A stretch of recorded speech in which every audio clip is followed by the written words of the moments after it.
사과는 하루 한 알만 먹어도 의사가 필요 없다는 말이 있을 정도로 건강에 좋은 과일입니다. 혈관을 깨끗하게 하고 장을 편안하게 하며 기억력을 지켜주는 효능까지 있어 많은 분들이 즐겨 드시죠. 하지만 이렇게 좋은 사과도 잘못된 조합으로 먹으면 오히려 내 몸을 망치는 독이 될 수 있다는 말 혹시 들어보셨나요? 고전의학서인 허준 선생의 동의보감에도 사과는 갈증을 먹게 하고 기운을 보강하지만 잘못 섭취하면 속을 해칠 수 있다고 기록되어 있습니다. 아마도 옛 선조들께서도 이미 사과의 장점과 단점을 모두 알고 계셨던 게 아닐까 싶습니다. 오늘 영상을 끝까지 보시면 그동안 병원이나 제약회사에서는 절대 말해주지 않던 정보들까지 제가 이 시간을 통해 속속들이 알려드리겠습니다.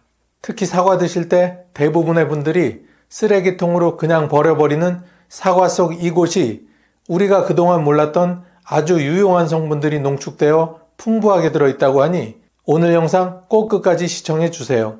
먼저 사과의 대표적인 효능 몇 가지를 간단히 알아보겠습니다. 첫 번째는 혈관 및 심장 건강입니다.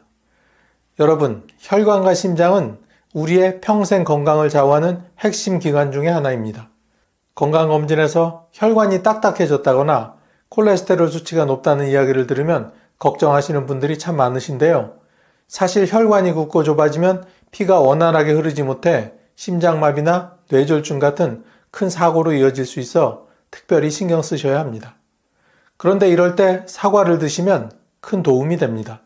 사과 껍질과 과육에는 퀘르세틴이라는 성분이 풍부하게 들어있는데 이 성분은 혈관 속 염증을 완화하고 나쁜 콜레스테롤이 쌓이는 걸 막아줍니다. 즉 혈관 속 청소부 역할을 해주는 것이죠. 실제 하버드 의대 연구에 따르면 하루에 사과 한 개를 꾸준히 먹은 사람들은 심장질환 발생 위험이 일반인보다 약 20% 이상 낮았다고 보고된 바가 있습니다. 그리고 또 하나의 대표 성분인 수용성 식이섬유 팩틴은 혈액 속 기름기를 흡착해 몸 밖으로 배출시키는 역할을 합니다. 덕분에 혈압과 콜레스테롤 수치를 안정적으로 유지하는 데 도움이 되죠. 저는 이런 설명을 드릴 때마다 녹슨 수도관이 떠오릅니다. 안이 좁아지고 막힌 수도관은 물이 제대로 흐르지 못하죠. 그럴 때 사과가 그 관을 청소해주고 탄탄하게 만들어주는 세정제와 같은 역할을 한다고 보시면 됩니다. 그래서 혈압이나 혈관 때문에 걱정이 되시는 분들에게는 하루 한 개의 사과가 큰 힘이 될 수 있습니다. 두 번째는 혈당 관리입니다. 달달한 음식이나 빵을 아주 조금만 먹었는데도 금세 졸음이 쏟아지고 목이 자꾸 마른 경험이 혹시 있으셨나요? 또 별다른 이유 없이 체중이 줄거나 하루 종일 피곤해서 움직이기조차 힘들었던 적은요? 이런 증상은 우리 몸이 혈당을 제대로 조절하지 못하고 있다는 신호일 수 있습니다. 이럴 때 도움이 되는 과일이 바로 사과입니다. 사과 속에는 수용성 식이섬유 팩틴이 풍부하게 들어있습니다. 이 성분은 소화 과정에서 젤처럼 변해 음식물이 천천히 흡수되도록 막아줍니다. 덕분에 식후 혈당이 갑자기 치솟지 않고 부드럽게 유지됩니다. 마치 울퉁불퉁한 기를 매끈하게 닦아내는 것처럼 몸이 훨씬 안정적으로 움직일 수 있게 도움을 주죠. 또한 사과에 들어있는 폴리페놀과 퀘르세틴은 췌장에서 인슐린이 더 잘 나오도록 도움을 주고 세포가 인슐린에 민감하게 반응하도록 해줍니다. 쉽게 말해 혈당을 조절하는 몸의 엔진에 기름칠을 해주는 셈입니다. 실제로 유럽의 한 연구에서는 사과를 꾸준히 먹은 사람들이 당뇨병 발병 위험이 눈에 띄게 낮았다는 결과가 나와 있습니다. 혈당이 안정되면 우리의 일상도 달라집니다. 식사 후 갑자기 졸려서 아무 일도 못하던 시간이 줄어들고 눈이 침침하거나 손발이 쩌릿했던 불편이 한결 나아질 수 있습니다. 그리고 아침 공복에 사과 한 개를 껍질째 드시면 포만감이 오래 유지돼 군것질을 줄이는 데도 도움이 됩니다. 하지만 사과 주스처럼 가공된 음료는 섬유질이 오히려 사라지고 당분만 남아 혈당을 빠르게 올릴 수 있으니 조심하셔야 합니다. 세 번째는 장 건강입니다. 시니어분들은 지독한 변비 때문에 고생한 경험이 누구나 한 번쯤은 있으실 겁니다. 아침마다 속이 더부룩하고 배가 불편해서 하루 종일 기운이 빠지는 경우도 많습니다. 저는 그 고통과 답답함이 얼마나 힘든지 잘 알고 있습니다. 혹시 오늘도 볼일을 못 보면 어쩌지 하는 불안감에 스트레스를 받는 분들도 많으실 겁니다. 사과는 이런 장 건강에 탁월한 과일입니다. 그 이유는 바로 사과에 풍부하게 들어있는 수용성 식이섬유 덕분입니다. 이 성분은 장 속에서 젤리 같은 형태로 변해 굳어있는 대변을 부드럽게 풀어주고 장의 연동 운동을 활발하게 만들어줍니다. 쉽게 말해 메마른 땅에 단비가 내리듯 장 속을 촉촉하게 적셔 원활하게 길을 열어주는 역할을 하는 것이죠. 뿐만 아니라 사과에는 프럭토 올리고당이라는 성분도 들어있습니다. 이 성분은 장 속 유산균의 먹이가 되어 유산균이 잘 자라도록 돕습니다. 그래서 장내 환경이 점점 건강하게 바뀌고 배변 활동도 한결 원활해집니다. 혹시 여러분도 이런 경험이 있으실까요? 며칠씩 배가 불편해 고생하다가 시원하게 변을 보고 나면 얼굴빛이 달라지고 기분도 훨씬 좋아진 경험. 장이 건강해야 피부도 맑아지고 기분도 좋아집니다. 결국 장은 제2의 뇌라고 불릴 만큼 몸과 마음 모두에 중요한 역할을 합니다. 다만 공복에 사과를 과하게 먹게 되면 속이 쓰리거나 설사를 유발할 수도 있으니 주의가 필요합니다. 하루 한두 개 꾸준히 껍질째 드시는 것이 가장 좋은 방법입니다. 네 번째는 두뇌 건강입니다. 요즘 들어 누군가의 이름이 잘 생각나지 않고 분명히 뭘 하려고 했는데 금세 까먹는 경우가 많아지셨나요? 대화 도중 단어가 생각나지 않아 곤란했던 경험도 있으실 겁니다. 저는 그때의 답답함과 불안감을 충분히 이해합니다. 혹시 치매가 시작된 건 아닐까 하는 두려움이 마음속에 자리 잡으면 그 누구라도 힘드실 겁니다. 사과는 이런 두뇌 건강을 지켜주는데도 도움이 됩니다. 사과 속 퀘르세틴과 폴리페놀은 강력한 항산화 성분으로 뇌세포가 손상되는 것을 막아주고 신경세포 간의 연결을 원활하게 도와줍니다. 즉, 뇌 속의 전선이 끊이지 않고 잘 이어지도록 보호막을 씌워주는 역할을 하는 것입니다. 실제 미국 한 대학의 연구에서는 사과 추출물이 뇌세포 손상을 억제하고 기억력 저하를 늦추는데 긍정적인 효과가 있었다는 결과가 보고되기도 하였습니다. 또 사과에 풍부한 비타민C는 뇌 혈류를 개선하고 신경 전달 물질의 활성을 돕는데도 중요한 역할을 합니다. 여러분, 두뇌 건강은 나이가 많고 적음을 떠나 누구에게나 중요한 문제입니다. 하루에도 수십 가지 일을 동시에 처리해야 하는 우리 생활 속에서 기억력이 흐려지면 삶의 질이 크게 떨어지게 됩니다. 저는 이런 설명을 드릴 때마다 오래된 사진첩이 떠오릅니다. 시간이 지나면 사진이 빛발에 잘 보이지 않지만 잘 보관하면 오래도록 선명하게 남아있게 되죠. 사과는 마치 뇌 속의 사진첩을 선명하게 지켜주는 보존제와 같은 역할을 한다고 할 수 있습니다. 이렇게 좋은 효능을 가진 사과, 그 효능을 높여주는 음식에는 어떤 것이 있을까요? 첫 번째는 사과 속의 씨방입니다. 발음이 좀 이상하긴 한데요. 사과를 드실 때 껍질은 드시더라도 씨가 들어있는 중심 부분, 즉 씨방은 대부분 도려내 버리실 겁니다. 그런데 이 씨방 속에는 우리가 놓치고 있던 특별한 영양이 숨어 있습니다. 사과 씨방에는 일반 과육보다 폴리페놀과 항산화 성분이 훨씬 더 농축되어 있습니다. 이 성분들은 세포를 늙게 만드는 활성산소를 줄여주고 세포 손상을 막아줍니다. 그래서 사과 씨방을 적정량 섭취하면 피부 탄력 유지, 주름 예방, 몸속 세포 노화 지연에 긍정적인 효과를 기대할 수 있습니다. 즉, 저속 노화에 도움이 된다는 뜻이죠. 또 씨방 속에는 소량의 아미그달린이 들어있는데 이 성분은 오래전부터 항암 가능성이 있는 물질로 주목받아 왔습니다. 일부 연구에서는 면역 세포를 자극해 몸의 방어 능력을 높이는 결과도 보고되기도 하였습니다. 다만 꼭 주의하셔야 할 점이 있습니다.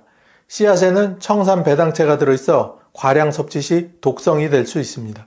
그러므로 절대로 씨앗은 드시지 마시고 씨방 부분의 과육만을 드시길 권장드립니다. 두 번째는 시금치입니다.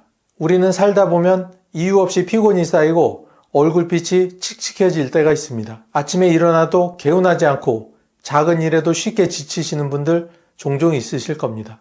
이럴 때 혹시 내 간이 안 좋아진 건 아닐까 하는 두려움이 마음속에 자리 잡으면 누구라도 불안하실 겁니다.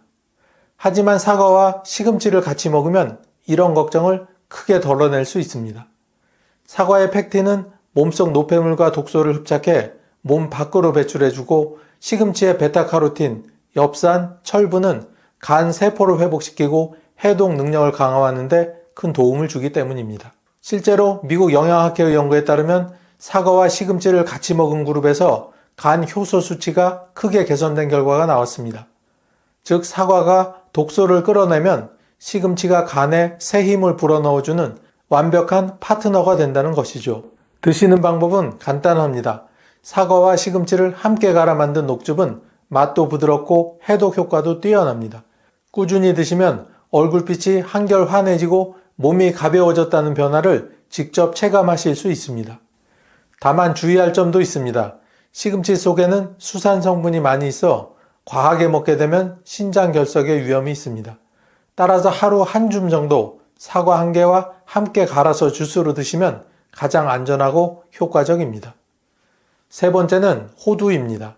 계단을 오르내릴 때 무릎이 시큰거리고 아침마다 허리가 뻣뻣해 일어나기 힘드셨던 경험 혹시 있으신가요? 저도 허리가 좋지 않아서 그 고통이 얼마나 일상을 힘들게 하는지 잘 알고 있습니다.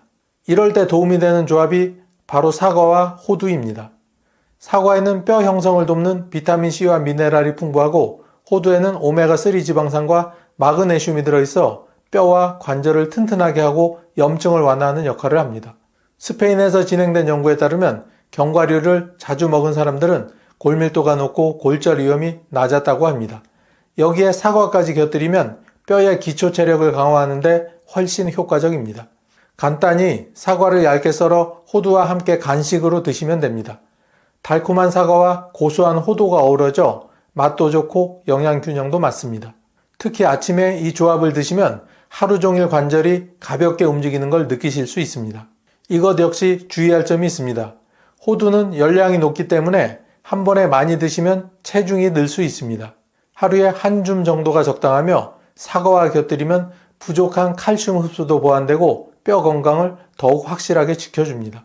다음은 절대로 사과와 같이 먹으면 안 되는 안 좋은 조합입니다. 첫 번째는 우유입니다. 아침 식사로 간편하게 사과 한 조각과 우유 한 잔을 드시는 분 혹시 있으신가요?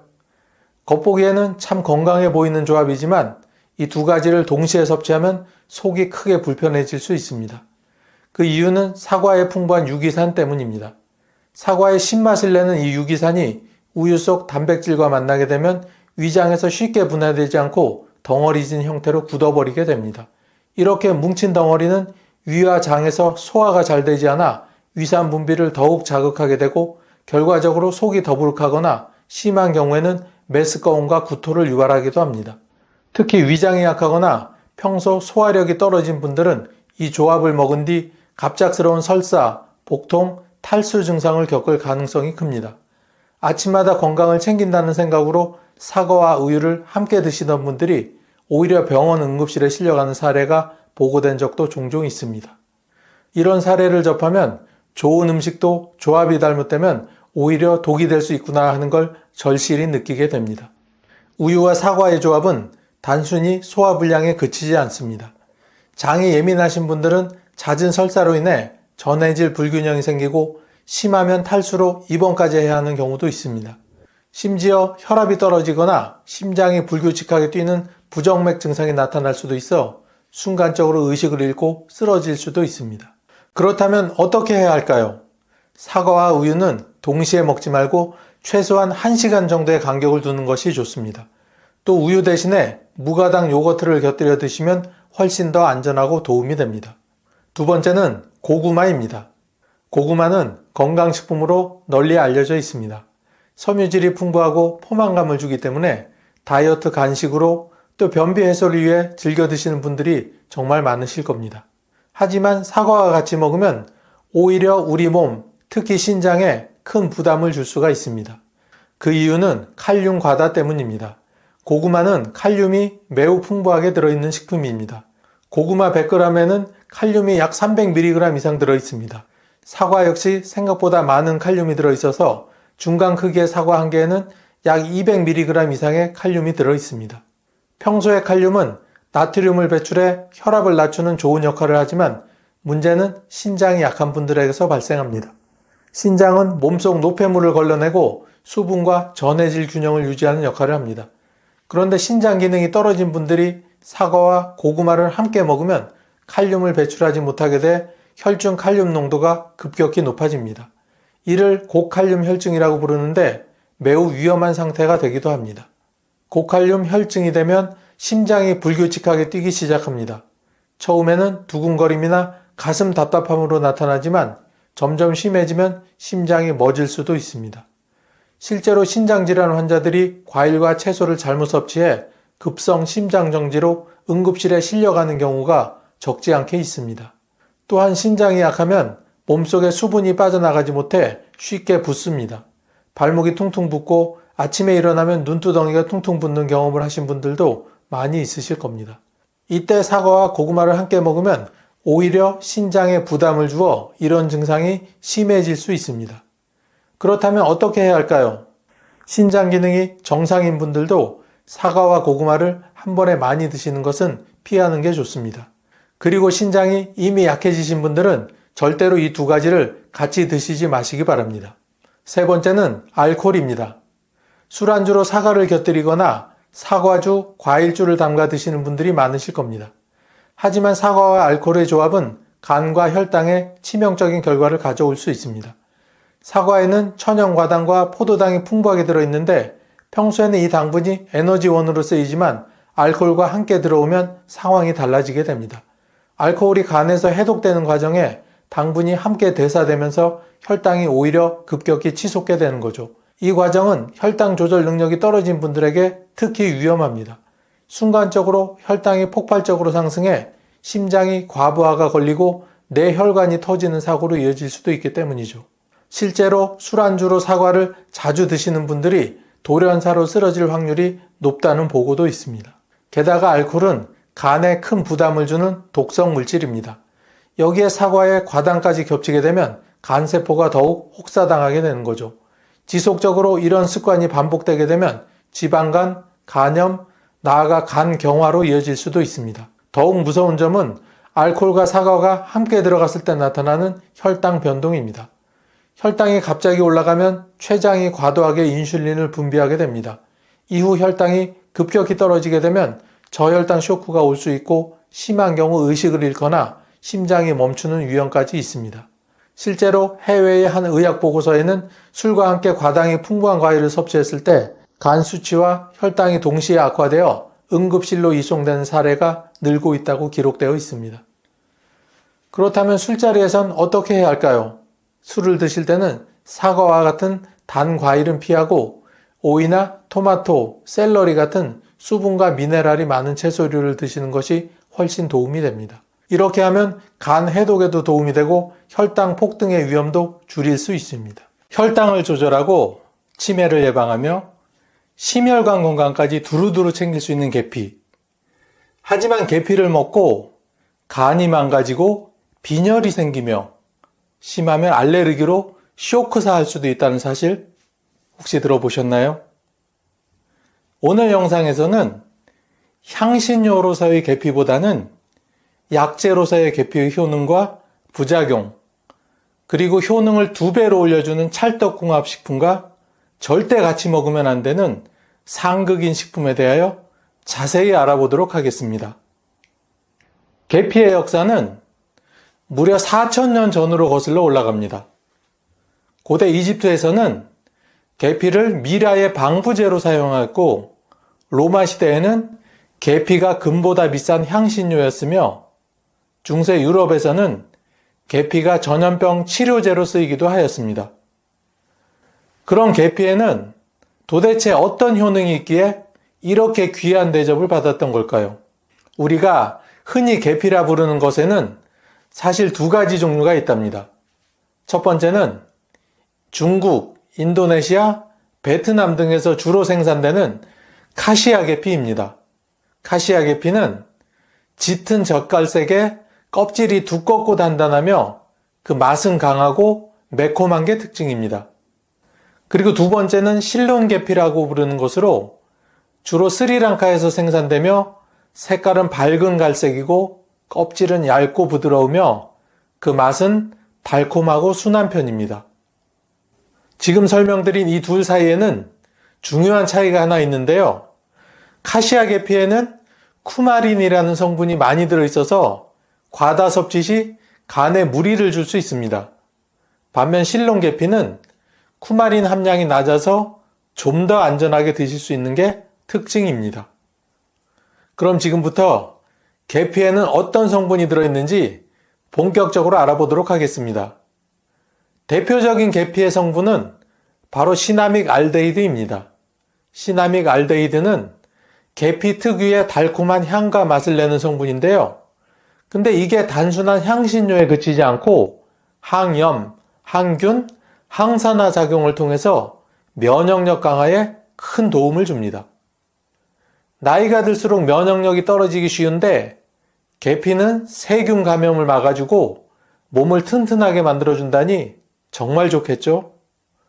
두 번째로 폴리페놀입니다. 혹시 폴리페놀이라고 들어보셨나요? 폴리페놀은 강력한 항산화제로 노화 방지와 만성질환 예방에 정말 좋은 성분입니다. 놀라운 사실은 계피에 들어있는 폴리페놀의 양이 블루베리보다 훨씬 많다는 겁니다. 폴리페놀은 심혈관 질환, 암, 당뇨병, 치매 같은 노인성 질환 예방에도 정말 효과적이랍니다. 세 번째는 쿠마린입니다. 여기서부터는 주의가 좀 필요한데요. 쿠마린은 혈액순환을 도와서 좋은 성분이긴 한데 과다 섭취하면 간 독성을 유발할 수 있습니다. 앞에서 이미 언급했듯이 특히 카시아 계피에 이 쿠마린이 많이 들어있기 때문에 카시아 계피를 드실 때는 섭취량을 적절히 조절하는 게 정말 중요합니다. 네 번째는 에센셜 오일입니다. 계피에는 다양한 에센셜 오일이 포함되어 있는데요. 이 오일들은 소화 촉진, 위장 건강, 그리고 기분 안정에 도움을 준답니다. 나이가 들면서 흔히 겪는 소화불량이나 속쓰림을 완화하는 데 효과적이죠. 또 스트레스 해소와 면역력 강화에도 좋아서 노년기 삶의 질을 높이는 데 많은 도움이 됩니다. 다섯 번째는 탄닌입니다. 계피의 탄닌 성분은 상처 치유와 출혈 억제에 도움을 줍니다. 특히 잇몸 출혈이나 피부 상처 회복에 효과적이고 소화기관 염증을 줄이는 데도 도움을 줍니다. 마지막 여섯 번째는 섬유질과 비타민입니다. 계피에는 식이섬유, 비타민 A, 비타민 K, 칼슘, 철분, 마그네슘 같은 영양소가 잔뜩 들어있습니다. 칼슘과 비타민 K는 뼈 건강에 좋고 철분은 빈혈 예방에 효과적이랍니다. 또한 식이섬유는 장 건강을 개선해서 변비 예방에도 도움이 됩니다. 이제 계피가 어떤 효능이 있는지 자세히 하나씩 알아보도록 하겠습니다. 우리가 흔히 짐작하는 것보다 계피의 효능은 정말 다양하고 놀랍습니다. 첫 번째, 혈당 조절 및 당뇨병 예방. 계피는 인슐린 민감성을 높여서 혈당 수치를 안정화시키는데 효과적입니다. 특히 제2형 당뇨병 환자에게 매우 효과적입니다. 노년기에는 혈당 조절 능력이 떨어지기 쉬운데 계피를 꾸준히 섭취하면 혈당 급상승을 방지하고 당뇨 합병증도 예방할 수 있습니다. 두 번째는 치매 예방 및 뇌 건강 증진입니다. 계피는 뇌 기능을 보호하고 기억력 향상에도 도움을 줍니다. 계피에 포함된 콜린이라는 성분은 신경 전달 물질 합성에 필수적인데요. 이게 뇌 기능을 촉진하고 치매 예방에도 도움을 준답니다. 또한 계피 향을 맡는 것만으로도 인지 기능이 개선되고 집중력이 향상된다는 연구 결과도 있을 정도입니다. 나이가 들면서 생기는 깜빡깜빡하는 기억력 저하 문제를 계피로 예방해 보세요. 세 번째는 심혈관 건강 증진입니다. 계피는 콜레스테롤 수치를 조절하고 혈압을 낮추는데 많은 도움을 줍니다. 나쁜 콜레스테롤, 즉 LDL과 중성지방을 줄이고 좋은 콜레스테롤, 즉 HDL은 유지하거나 증가시켜 줍니다. 계피 섭취 후 LDL 콜레스테롤이 10에서 15% 감소하고 중성지방 수치가 개선된 연구 사례가 최근 속속 보고되고 있습니다. 나이가 들면서 발생하기 쉬운 협심증, 심근경색, 뇌졸중 등의 심혈관 질환 예방에 계피는 매우 효과적입니다. 네 번째는 골다공증 예방입니다. 계피에는 비타민 D와 칼슘이 풍부하게 들어있습니다. 골다공증은 나이가 들수록 뼈가 약해져서 발생하기 쉬운데요. 계피의 비타민 D는 칼슘 흡수를 도와서 뼈 건강을 유지하고 골다공증 예방에 도움을 줍니다. 다섯 번째는 면역력 강화 및 항염 효과입니다. 계피는 강력한 항산화제로 작용해서 면역력 강화와 염증 완화에 효과적입니다. 나이가 들수록 면역력이 약해지고 염증성 질환에 취약해지는데요. 계피는 자연스럽게 면역력을 높여주고 만성염증을 억제하는 데 도움을 줍니다. 마지막 여섯 번째는 소화 촉진 및 위장 건강 개선입니다. 나이가 들은 어르신들은 소화 기능이 저하되기 쉬운데요. 이럴 때 계피를 드시면 계피가 소화 효소의 분비를 촉진해서 소화불량, 복부 팽만감, 변비 같은 증상을 완화하는데 매우 효과적입니다. 이렇게 몸에 좋은 계피도 주의해야 할 부작용이 있으니 하나씩 천천히 알아보겠습니다.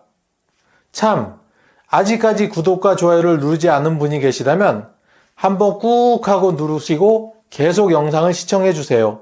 구독과 좋아요를 누르시면 여러분께 건강과 행운이 늘 함께 하실 겁니다. 몸에 좋다고 계피를 과하게 섭취하거나 잘못 섭취하면 오히려 부작용이 생길 수 있습니다. 특히 노년층은 계피 섭취 시 주의해야 할 점들이 정말 많은데요. 첫 번째는 간 손상의 위험입니다. 계피의 쿠마린 성분은 혈액순환을 도와주지만 과다 섭취 시 간 독성을 유발할 수 있습니다. 특히 카시아 계피에는 쿠마린이 다량 함유되어 있어서 간 기능이 약한 노년층에게는 주의가 필요해 보입니다. 그래서 계피를 섭취할 때는 실롱 계피와 카시아 계피를 잘 구분하고 특히 카시아 계피를 드시는 분들은 적정 섭취량을 꼭 지켜주셔야 합니다. 두 번째는 혈액 응고 문제입니다. 계피의 쿠마린 성분은 혈액을 묽게 하는 효과가 있습니다. 그래서 심혈관 질환 예방에 좋지만 항응고제를 복용 중인 분에게는 오히려 출혈 위험이 커질 수 있습니다. 코피, 잇몸 출혈, 멍이 쉽게 드는 현상이 나타날 수 있고 심한 경우 내부 출혈로 이어질 위험도 있습니다. 또한 수술을 앞둔 분들이나 출산 예정인 산모라면 계피 섭취를 일시적으로 중단하고 의사와 상담하는 것이 좋습니다. 세 번째는 알레르기 반응입니다. 계피는 일부 사람들에게 심한 알레르기 반응을 일으킬 수 있습니다. 입술, 혀, 목구멍이 간지럽거나 따끔거릴 수 있고 두드러기, 피부 발진, 심한 경우 호흡곤란이나 아나필락시스 쇼크로 사망에까지 이를 수 있으니 특히 주의해야 합니다. 네 번째는 저혈당증 유발 가능성입니다. 계피는 혈당을 낮추는 데 효과적이지만 당뇨병 환자가 혈당 강화제나 인슐린과 함께 계피를 섭취하면 오히려 저혈당에 빠질 위험이 있으니 특히 주의해야 합니다. 현기증, 식은땀, 두근거림 등이 나타날 수 있으니 당뇨병 환자는 계피 섭취 시 혈당 수치를 정기적으로 체크하고 필요시 반드시 의사와 상담하는 것이 중요합니다. 그럼 지금부터는 계피가 어떤 식품과 찰떡궁합인지 하나씩 알아보도록 하겠습니다. 첫 번째는 꿀입니다. 계피와 꿀의 조합은 고대부터 전해 내려오는 건강의 비법입니다.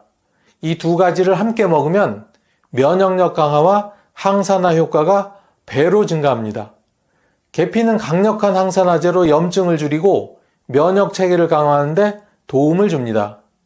꿀은 천연 항균제로 감기나 목감기에 좋고 면역력을 높이는 데 탁월합니다.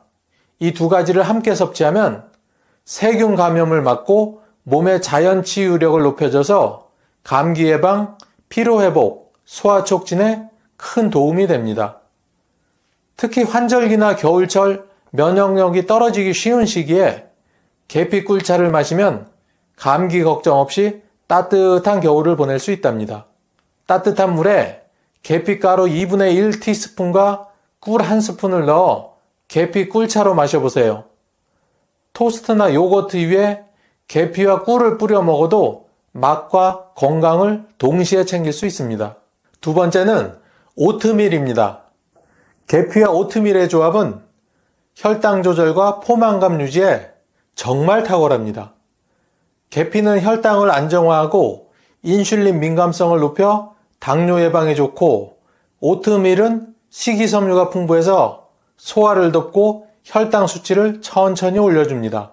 이 두 가지를 함께 먹으면 혈당 스파이크를 방지하고 포만감이 오래 유지돼 체중 관리에도 도움이 됩니다. 특히 아침에 계피와 오트밀을 함께 먹으면 하루 종일 혈당이 안정되고 폭식을 방지할 수 있어 다이어트에도 효과적입니다. 아침 식사로 오트밀에 계피가루를 2분의 1티스푼 정도 뿌려 드셔보세요. 여기에 바나나나 베리류, 견과류를 추가하면 영양도, 맛도 업그레이드 됩니다. 세 번째는 요거트입니다. 계피와 요거트의 조합은 소화 기능을 촉진하고 장 건강을 개선하는데 큰 도움이 됩니다. 계피의 항균 성분은 장내 유해균을 억제하고, 요거트의 프로바이오틱스는 장내 유익균을 증가시켜 소화 건강을 강화합니다. 이 조합은 변비 예방, 장내 환경 개선, 면역력 강화에 매우 효과적입니다. 특히 나이가 들면서 소화 기능이 약해지신 부모님이나 어르신들께 정말 좋은 조합이겠죠? 플레인 요거트에 계피가루 2분의 1티스푼을 섞어 먹어보세요. 꿀이나 견과류, 과일을 추가하면 더 맛있고 영양도 풍부해집니다. 계피가 건강에 좋은 건 맞지만 잘못된 식품과 함께 섭취하면 오히려 부작용이 생길 수 있습니다. 지금부터는 계피와 절대 먹지 말아야 할 상극인 식품들을 하나씩 알아보겠습니다. 첫 번째는 감입니다. 계피와 감의 조합은 위장장애를 유발할 수 있습니다. 계피의 성분과 감에 들어있는 탄닌이 만나면 위장에서 소화가 잘 안되고 덩어리, 즉 위석이 형성될 수 있습니다. 이 덩어리가 위장결석을 유발하거나 심한 경우 소화불량, 복통, 심지어 장 폐쇄까지 일으킬 수 있습니다. 소화 기능이 약한 노년층이나 위장질환을 앓고 계신 분들은 계피와 감을 함께 섭취하지 않는 것이 건강에 좋습니다. 감과 계피를 같은 시간대에 먹는 것은 피하시고 최소 2-3시간의 간격을 두고 드시는 것이 안전합니다. 두 번째는 우유 및 유제품입니다. 계피와 우유, 치즈 같은 유제품을 함께 먹으면 영양소 흡수가 오히려 방해될 수 있습니다. 우유와 치즈에 있는 칼슘이 계피 속 철분과 결합해 철분 흡수를 방해하고 빈혈을 유발할 수 있습니다. 특히 철분 결핍이 있는 분들이나 빈혈이 걱정되는 분들은 계피와 유제품을 같은 시간대에 섭취하지 않는 것이 좋습니다. 계피와 유제품을 함께 섭취하고 싶으시다면 2-3시간의 시간차를 두시고 천천히 드시는 것이 좋습니다. 세 번째는 녹차입니다.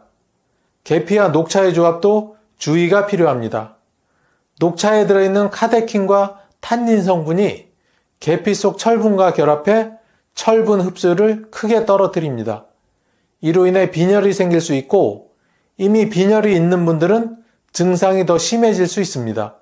빈혈이 있거나 임산부, 노년층 등 철분 섭취가 중요한 분들은 계피와 녹차를 함께 섭취하지 않는 게 좋습니다. 녹차와 계피를 함께 섭취할 때도 앞에 설명드린 다른 식품과 마찬가지로 1-2시간의 간격을 두면 철분 흡수 방해를 줄일 수 있습니다.